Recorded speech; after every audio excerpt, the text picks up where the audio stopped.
Jeremiah, the fall of Jerusalem. Prophet Jeremiah was taken out of the dry well with the help of Ebed-Melech, the Sudanese. After that, Jeremiah was kept in the courtyard until the Babylonians captured the city. Ebed-Melech, the Sudanese, who showed mercy on Jeremiah, was told by God that he would be saved during the destruction of city. He will not be handed over to the Babylonians and will not be put to death. He will escape with his life because he had put his trust on God. Sometime later, King Zedekiah secretly sent to Jeremiah to see what the future held. Prophet Jeremiah declared, Almighty God says, if you will surrender to Babylon, you and your family shall live, and the city will not be burned. If you refuse to surrender, the city shall be set afire by the Babylonian army, and you will not escape. King Zedekiah listened to Jeremiah, but once again ignored God's advice and replied, Don't let anyone know about this conversation, and your life will not be in danger. And then Prophet Jeremiah was kept in the palace courtyard until the day Jerusalem was captured. The fall of Jerusalem. King Zedekiah rebelled against King Nebuchadnezzar of Babylonia. So Nebuchadnezzar came with all his army and attacked Jerusalem on the 10th day of the 10th month of the 9th year of Zedekiah's reign. Babylonians set up camp outside the city, built siege walls round it, and kept it under siege until Zedekiah's 11th year of reign. During the siege, the famine was so bad that the people had nothing left to eat. On the 9th day of the 4th month of that same year, the city walls were broken through, although the Babylonians were surrounding the city. When King Zedekiah and all his soldiers saw what was happening, they tried to escape from the city during the night. They left by way of the royal garden, went through the gateway connecting the two walls, and escaped in the direction of the Jordan Valley. But the Babylonian army pursued them and captured King Zedekiah in the plains near Jericho, and all his soldiers deserted him. Then Zedekiah was taken to King Nebuchadnezzar, who was in the city of Riblah in the territory of Hamath, and there Nebuchadnezzar passed sentence on him.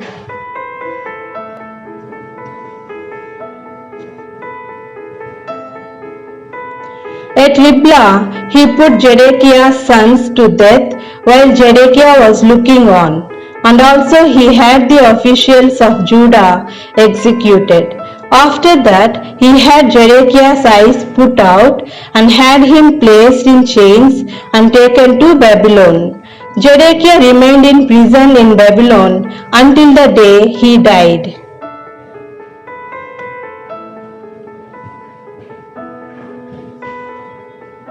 Meanwhile, on the 10th day of the 5th month of the 19th year of King Nebuchadnezzar of Babylonia, Nebuzaradan, the advisor to the king and commander of his army, entered Jerusalem.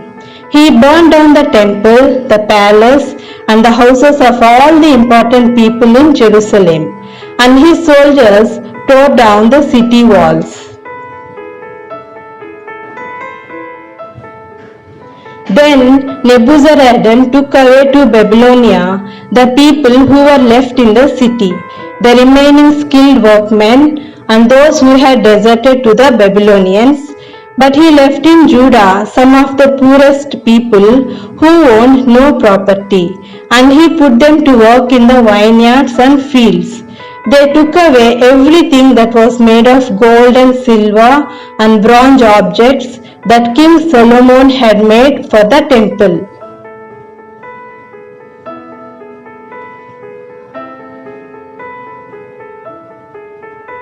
In addition, Nebuzaradan took away as prisoners Seraiah the high priest, Zephaniah the priest, and the 3 other important officials.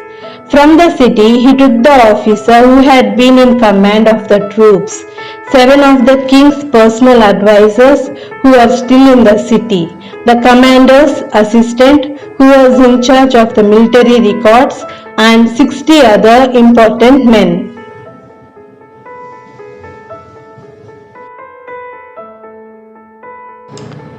Nebuzaradan took them to the king of Babylonia, who was in the city of Riblah in the territory of Hamath.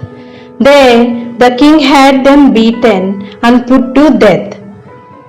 And so the people of Judah were carried away from the land into exile.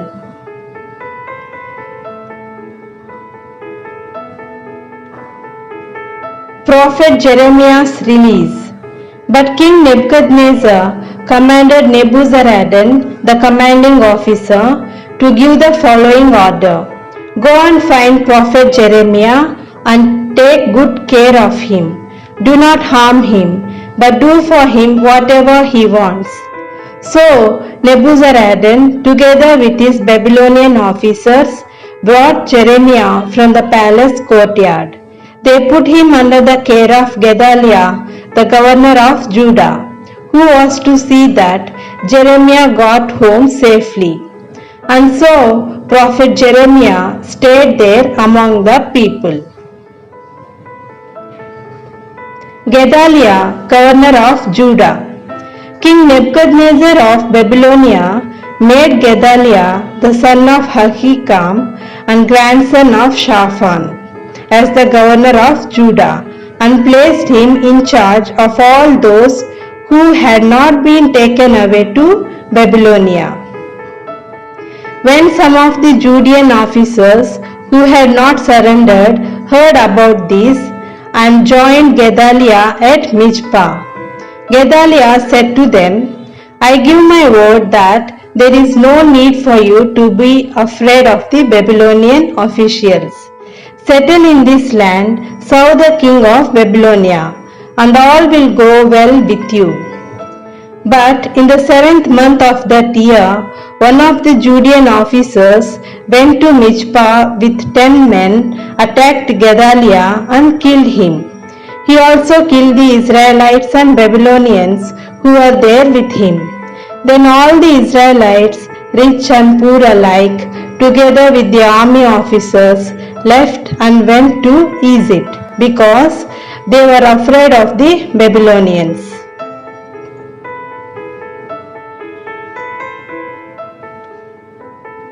Jehoiakim is released from prison. Jehoiakim was king of Judah before King Zedekiah. It was during his reign Babylonian army besieged Jerusalem, and Nebuchadnezzar himself took Jehoiakim as prisoner together with his mother, wives and sons. In the year that evil Merodach became king of Babylonia, he showed kindness to King Jehoiakim of Judah by releasing him from prison. This happened on the 27th day of the 12th month of the 37th year after Jehoiakim had been taken away as prisoner. Evil Merodach treated him kindly and gave him a position of greater honor than the other kings who were exiles with him in Babylonia. So Jehoiakim was permitted to change from his prison clothes and to dine at the king's table for the rest of his life. Each day, for as long as he lived, he was given a regular allowance for his needs.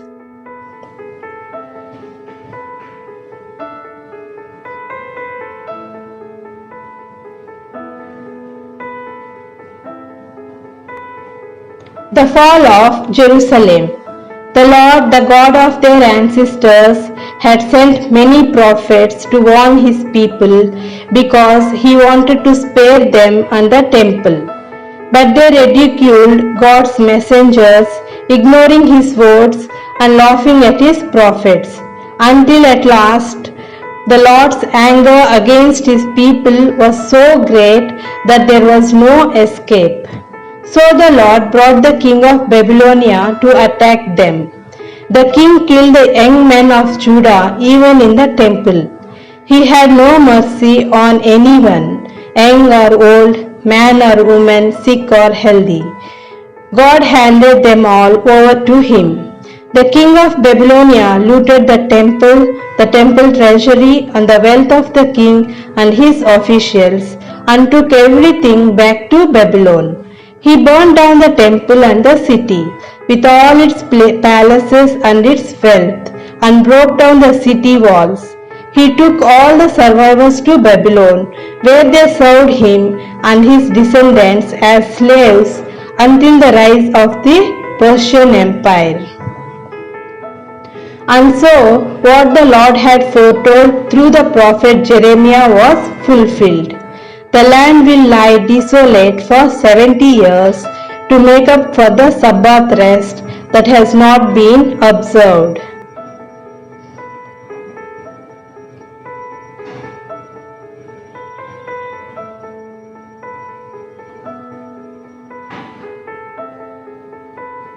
Cyrus commands the Jews to return.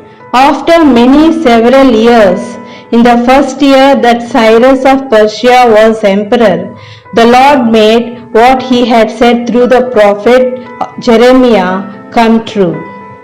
He prompted Cyrus to issue the following command and send it out in writing to be read aloud everywhere in his empire. This is the command of Cyrus, emperor of Persia.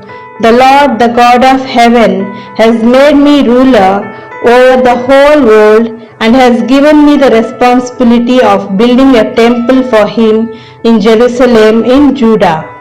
Now all of you who are God's people, go there, and may the Lord your God be with you.